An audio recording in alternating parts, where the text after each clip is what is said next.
the Baltimore Gun Trace Task Force in Baltimore, and the LA County Sheriff's deputies, the banditos and the executioners in LA. And this not be a nationwide problem. It can't be a couple of bad apples all over the country. It can't be. The East Cleveland Police Department, you guys know I already told y'all about how basically the whole department is under investigation. Some of them already then went to prison. This is not about law enforcement. This is about us as law-abiding citizens understanding on the side of the road ain't where you fight these people. Because you got a whole system you got to go through.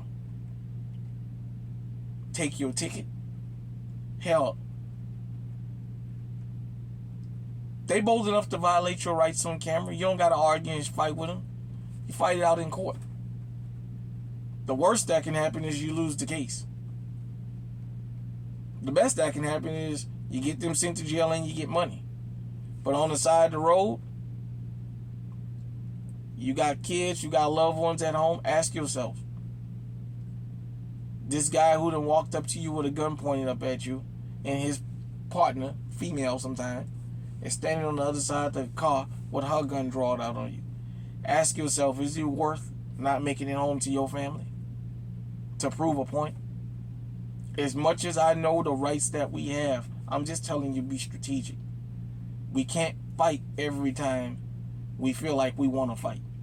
Sometimes you got to live and let live and fight a different way. You can't constantly throw haymakers and don't throw jabs, because you get tired and you get burnt out. And a knockout punch can come. These officers have gotten bold enough that they are willing to violate your rights on camera, their body camera, on your phone cameras, and there's cameras everywhere now. The Scorpion Unit in Tennessee.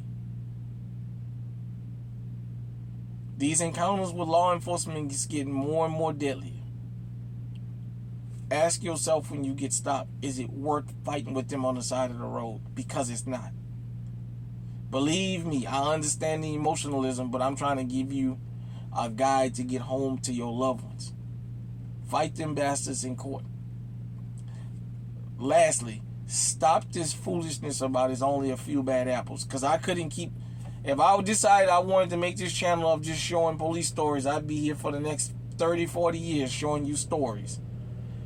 Day in and day out. It's not a few bad apples. Just like they tell us, and just like I believe in the hood. If you believe in no snitching, that's fine. When it happens to you and your loved ones, you got to take it. Just like you watch somebody else, family member, a loved one, lose their life and you didn't say nothing because you wanted to stick to the code. Take it when it comes to you. Because you being complicit in crime, whether you like it or not. Same thing with law enforcement. You know this guy is just running around here planting evidence on people, and you don't pull his coat first.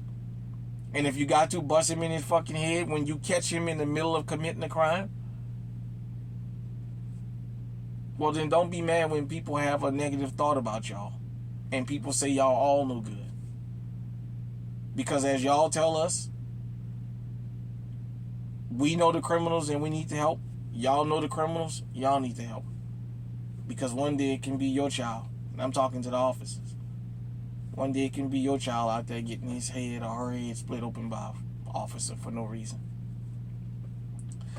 This has been Encounters with Law Enforcement. In the comment section, let me know what you think. Until next time, stay safe, stay armed, stay on high alert.